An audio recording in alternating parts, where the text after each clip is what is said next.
வணக்கம் நண்பர்களே, நான் உங்கள் கண்ணன் ஸ்தபதி, தேனி.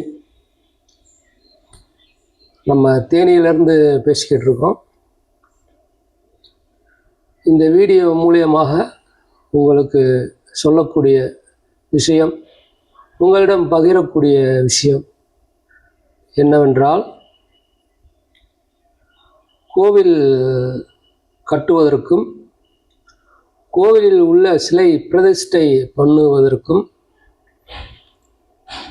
எவ்வாறு அந்த நெறிமுறைகளை கடைபிடிக்க வேண்டும். இந்த வீடியோ எல்லாமே கோவில் கட்டக்கூடிய அந்த எஜமானர்களை தெரிந்து கொள்ள வேண்டும் என்று அந்த முழு நல்ல ஒரு நோக்கத்தோடு தான் இந்த வீடியோ நான் பேசுகிறேன்.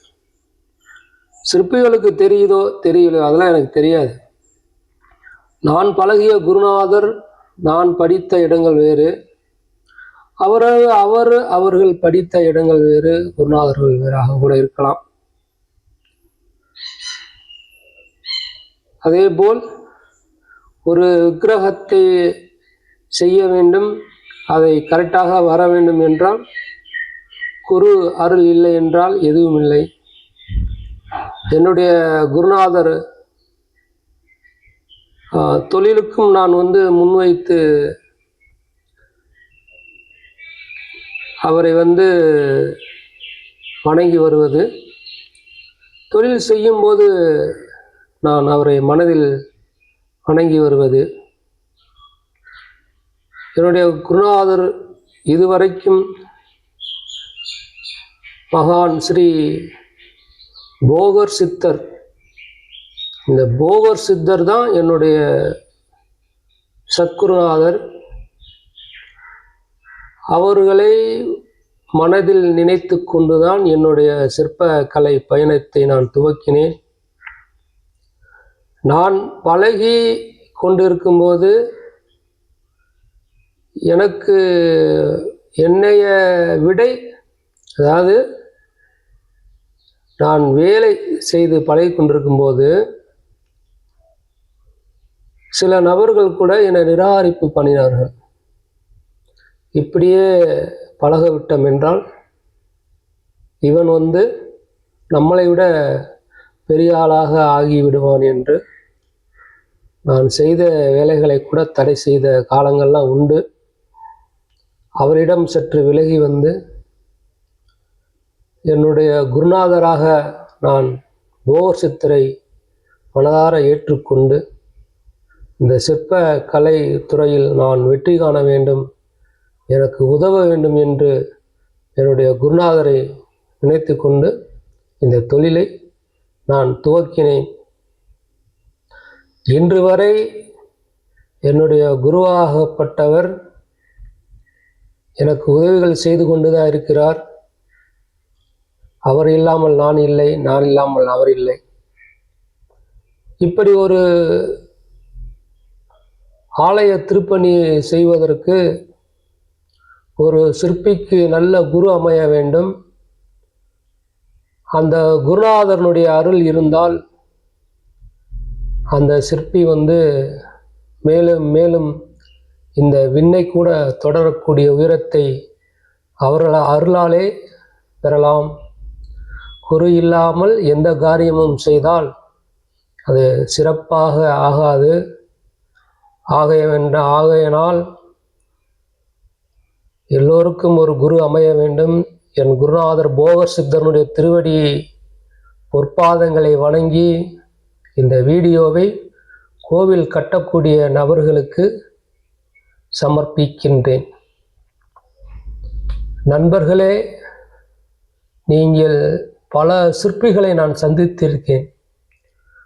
பல சிற்பிகளை நான் நேரடியாக என்னுடைய வேலையிலே அவர்களுக்கு ஊதியம் கொடுத்து வேலை பாருங்கள் என்று சொல்லி பல சிற்பிகளை என்னுடைய வேலைகளில் பயன்படுத்தி இருக்கின்றேன். நான் அவர்களுக்கு வேலை கொடுப்பதற்காக நான் அவர்களுக்கு வேலை செய்ய சொல்வதில்லை. சாமி, நான் உங்களிடம் வேலைக்கு வருகின்றேன் அப்படி என்று கேட்டபோது, நான் என்னிடம் வேலை பாருங்கள், நீங்கள் எப்படி அந்த உங்களுடைய வேலையினுடைய அணுகுமுறைகள் எப்படி இருக்கு என்று நான் அவர்களுக்கே தெரியாமல் பாற்று கொண்டிருப்பேன். சில நபர்கள் சரியாக செய்தவர்களையும் நான் கண்டிருக்கேன், சில நபர்கள் தப்பாக செய்தவர்களையும் கண்டிருக்கேன். அவர்களை சரியில்லாமல் வேலை செய்தவர்களை நான் அப்போதே இது சரியில்லை, இதற்கான பயிற்சி உங்களுக்கு தேவைப்படுகிறது, நீங்கள் என்னிடம் 1 ஆண்டுகள் 2 ஆண்டுகள் பயிற்சி எடுங்கள், நான் முழுமையாக உங்களுக்கு கற்று தருகிறேன் என்று சொல்லியிருக்கேன். சில நபர்கள் இருக்கார்கள், சில நபர்கள் இல்லை, போய்கொண்டார்கள். என்னுடைய பழக்க வழக்கங்கள் கண்டிஷன்கள் அதிகமாக இருக்கும். நான் வேலை செய்து முடித்த பிறகு மது அருந்தக்கூடாது என்று சொல்லுவேன், புகைப்பிடிக்கக்கூடாது என்று சொல்லுவேன், இந்த புயலை போடக்கூடாது என்று சொல்லுவேன். அதிகாலை எந்திரிச்சு குளித்து விட்டு என்னிடம் வேலை செய்யக்கூடிய நபர்கள் சுத்தமாக இருக்க வேண்டும் என்று நினைப்பேன்.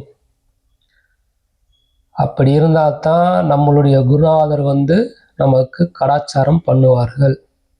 ஆகையினால் என்னுடைய நிலை சிற்ப சாஸ்திரங்களில் இருக்க ரகசியங்களை கண்டுபிடித்து அது உங்களுக்கு பரிசீலிப்பதாக இருக்க வேண்டும் என்று நான் நினைத்து கொண்டிருக்கிறேன். சில உண்மைகள் எல்லாமே சிறிது காலம் கழித்து தான் தெரியும். மொத்த உண்மைகளும் தெரிந்துவிட்டால், அது புரிந்துவிட்டால், நான் 20 ஆண்டுகள் அந்த வேலையினுடைய பயிற்சி படிப்புகள் இது எல்லாம் முழுதாக உங்களிடம் சொல்லிவிட்டால் அதுக்கு மதிப்பில்லாமல் சென்றுவிடும். ஆகையினால் சிறிது சிறிதாக உங்களுக்கு வீடியோ மூலியமாக சொல்கின்றேன். இந்த வீடியோ இப்போ பேசுகிறதுக்கு காரணமே கோவில் கட்டும் எஜமானர்களுக்காக ஒரு கோவில் வேலையை சிற்பிடம் கொடுப்பதற்கு முன் நீங்கள் சிற்பி சரியான நபரா என்று தெரிந்து கொள்ள வேண்டும். சிற்ப சாஸ்திரம் முழுமையாக தெரியுதா என்று கேட்டுக்கொள்ள வேண்டும். முழுமையாக தெரியவில்லை என்றால் அதனுடைய பகுதியாச்சும், அடிப்படை பகுதியாச்சும் தெரிய வேண்டும். நண்பர்களே, இந்த வேலையை செய்யும்போது கேட்டுக்கொள்ளுங்க. கோவிலை கட்டி விடுகிறார்கள், ஆனால் சிலை உள்ளே பிரதிஷ்டை செய்யும்போது பல தவறுகளை செய்கின்றார்கள். ஆதார பீடம் எங்கே வைப்பது என்று தெரியவில்லை. எல்லாரும் அந்த செவுத்தை ஒட்டி ஒட்டி ஒட்டி தான் பீடத்தை கட்டிடுறாங்க, வச்சிடுறாங்க.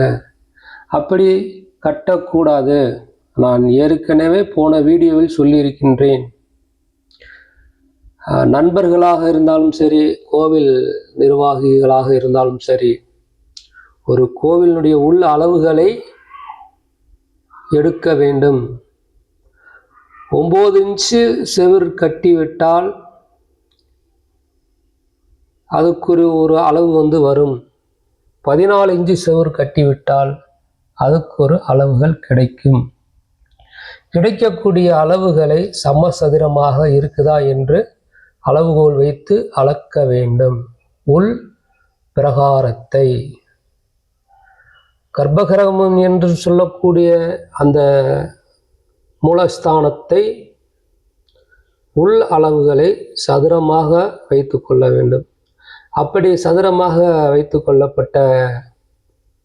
எடுத்துக்கொள்ளப்பட்ட அளவுகளை நண்பர்களே 20 பாகங்கள் செய்ய வேண்டும். உங்களுக்கு முன்னாள் வீடியோவில் 10 பாகம் செய்வதை பற்றி சொல்லியிருந்தேன். நிலைவாசல் வைக்கிறோம் அல்லவா, இந்த நிலைவாசலிருந்து பின் செவுறு வரை 20ஆக பிரித்தெடுக்க வேண்டும். இருக்கக்கூடிய அளவுகளை 20 பாகமாக, பங்குகளாக பிரித்தெடுக்க வேண்டும். இந்த 20 பாகத்தில் நீங்கள் எண்ணிக்கொண்டே போக வேண்டும். 1 முதல் 10 வரை 1 முதல் 10 வரை முன்பகுதியை விட்டுவிட வேண்டும். அதன் பிறகு 10லிருந்து 20 பகுதியை கணக்கில் கொள்ள வேண்டும். இப்போ நீங்கள் 10 முன்னாடி கழிச்சிடணும்.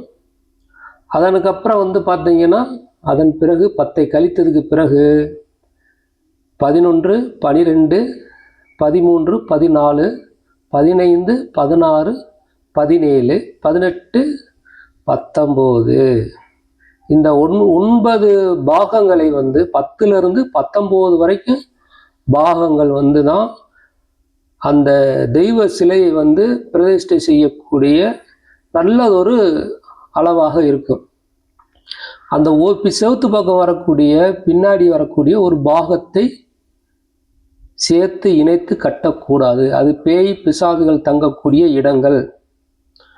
அப்போ 11, 12, 13, 14, 15, 16, 17, 18, 19 இந்த 10லிருந்து 19க்குரிய பாகங்களை உங்களுடைய ஆதார பீடத்தை எடுக்க வேண்டும். என்ன அளவு இருக்குது அப்படின்னு சொல்லி 1.5க்கு 1.5, 1.5க்கு 2, 3/4க்கு 1ங்கிற அந்த சிற்பம் செய்கிறவர் செய்து கொடுத்துருப்பார். அந்த ஆதார பீடங்களை அளவுகளை எடுத்துக்கொண்டு சிற்ப செந்நூலில் உள்ள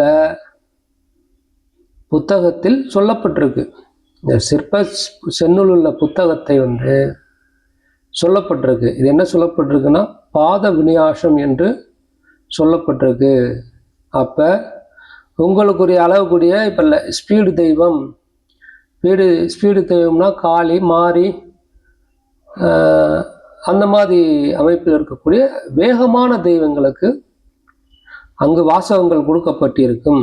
எந்த பாகத்தில் வைக்க வேண்டும். இந்த ஸ்பீடு தெய்வங்களை பூரா காளி, மாரி, பத்ரகாளி, சுடுகாட்டுக்காளி இதுகளை பூரா இந்த ஸ்பீடு தெய்வத்தில் வச்சிருக்கலாம். அப்போ சரஸ்வதி சாந்தம், லட்சுமி சாந்தம். அப்போ அந்த நம்ம படித்து பார்த்து எந்த பகுதியில் வர வேண்டும் என்று தெரிய வேண்டும். இது சிற்ப சாஸ்திரங்கள் சொல்லப்பட்ட விதிமுறைகள். இது பிரகாரம்தான் நீங்கள் உங்கள் தெய்வத்துக்கு ஏற்றவாறு பிரதிஷ்டை செய்ய வேண்டும். தவறுதலாக செய்தால் தெய்வம் உங்களிடம் நல்ல அனுக்கிரகம் அனுஷ்டானங்கள் அளிக்காது. நீங்கள் போய் வேண்டுதல் வைக்கும்போது உங்கள் வேண்டுதல் பலிக்காது. இதுதான் நடக்குது.